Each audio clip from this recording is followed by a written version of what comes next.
God doesn't care about women. These are the things that I would hear online or from other people. That is not true. I want to bring your attention to 5 sisters in the Bible. They're known as the daughters of Zelophehad. Their father Zelophehad had died in the wilderness. Now, a little quick backstory. In those days, if a man died and he had no son, his property and his inheritance will go to another male member in their family, and he only had 5 daughters, which means they weren't entitled to the inheritance. Now, they were like, hold up, wait a minute, how come we're not entitled to this? We're his daughters, our father died, that means our father's name and his property is going to go to someone else. So, you know what they did? They went to Moses and said, hey, this is not right. How come we don't get anything? How come we don't get our father's property? That is not right.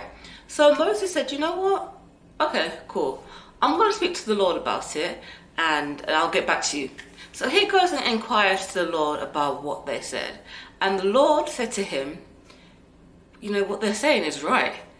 And not only that, give the following instructions to the whole of Israel. Tell them if a man died and he had no son to pass it on, then he can pass it on, or he must pass it on to his daughters. If he doesn't have them, then he can pass it on to another family member, like his brother, his sister, whoever. Now, growing up, I've never heard of these women in my life. I didn't know they existed in the Bible. To be fair, I didn't really hear a lot about women in the Bible. So when I came across their story, I was like, everybody needs to hear this. These sisters saw a problem, noticed injustice, and thought, this is not fair. They weren't afraid to go to Moses and say, hey, we're challenging you to change this. This is not right.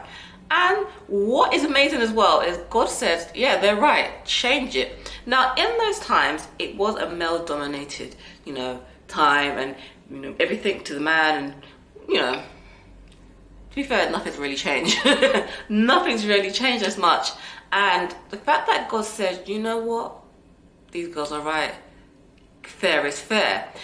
I want to encourage you, whenever someone does tell you that, well, God doesn't care about women and not injustice for women in the Bible, tell them about these stories. Tell them about these women who weren't afraid to go to the leaders, to challenge the men and say, hey, change it. And not only did they get justice for themselves, they also changed the course for the women that were coming after them.